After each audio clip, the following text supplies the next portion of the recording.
Audio Jungle.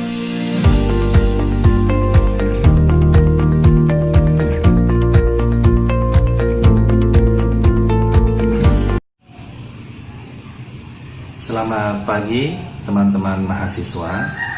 Apa kabar semua? Semoga semua dalam keadaan baik, semua dalam keadaan sehat, dan tentu dalam lindungan Tuhan yang Maha Kuasa. Baik teman-teman semua, pada pagi kali ini saya sedang berada di Desa Beji, Kabupaten Klaten, di Provinsi Jawa Tengah. Dan pada pagi ini saya akan menyampaikan satu topik dari perkuliahan CB kita, yaitu peran agama dalam menciptakan perdamaian dunia. Di antara tujuan pembelajaran dari topik kali ini adalah agar mahasiswa mampu untuk menjelaskan tentang peran agama dalam menciptakan perdamaian dunia. Teman-teman sekalian, kita tahu bahwa ada sebagian orang yang skeptis terhadap peran agama dalam menciptakan perdamaian dunia. Kenapa hal itu bisa terjadi? Ya, karena faktanya sampai hari ini ternyata masih terjadi konflik antar umat beragama. Ya, disebabkan karena perbedaan keyakinan atau perbedaan agama.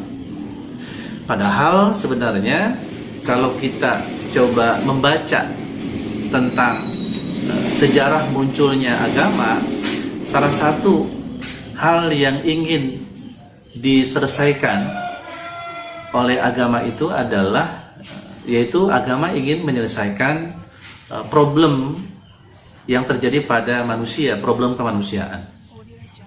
Nah, diantaranya adalah ya konflik itu sendiri, gitu. Dan kemudian bagaimana manusia itu, ya, itu terperdaya oleh tipu daya dunia, ya.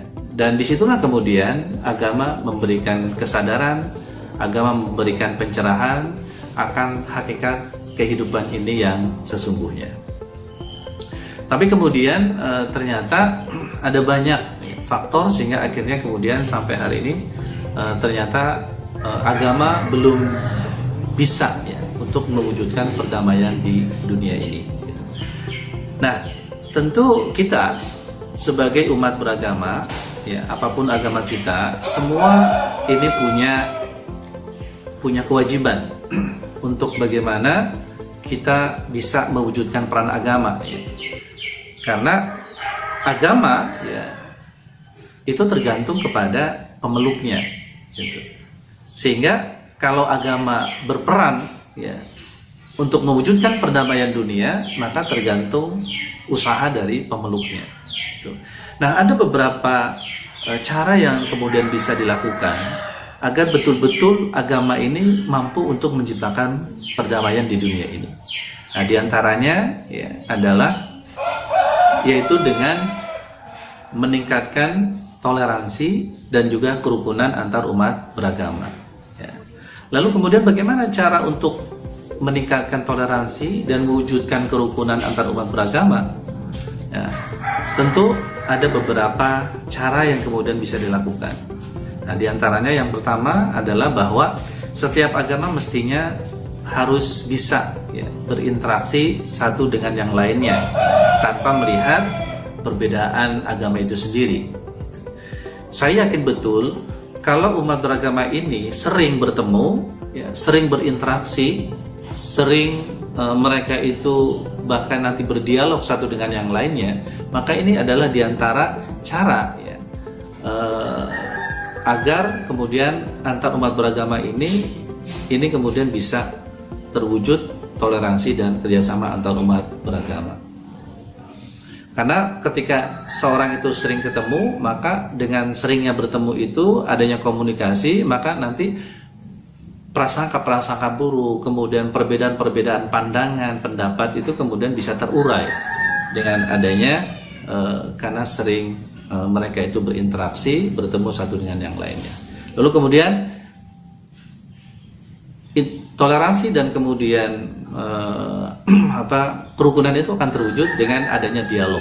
Gitu kan. Ada beberapa teori tentang dialog. Ada dialog bertingkat misalnya. Dialog bertingkat ini misalnya dialog kehidupan sehari-hari. Kemudian setelah kehidupan sehari-hari ada dialog kegiatan sosial. Ada lagi nanti dialog pengalaman keagamaan. Ada lagi nanti dialog yaitu dialog teologis itu. Nah, itu dialog gitu kan. Nah, sehingga ya kesimpulannya adalah teman-teman sekalian, jadi agama akan berperan untuk mewujudkan perdamaian dunia apabila yang pertama antar umat beragama itu bisa bersikap toleran antara satu dengan yang lainnya terhadap perbedaan. Jadi toleransi itu sesungguhnya adalah merupakan sebuah solusi ya dengan adanya perbedaan. Jadi perbedaan itu ya bisa dituntaskan, bisa diselesaikan dengan sikap toleran, dan kemudian yang kedua adalah kerjasama. Ya. Kerjasama itu bisa diwujudkan karena adanya titik temu antar umat beragama. Gitu. Jadi itu diantara beberapa hal yang kemudian bisa dilakukan oleh umat beragama sehingga akhirnya nanti betul-betul bahwa peran agama untuk menciptakan perdamaian dunia itu bisa terwujud. Ya. Demikian yang bisa saya sampaikan teman-teman melalui video kali ini, dan sampai jumpa di video berikutnya.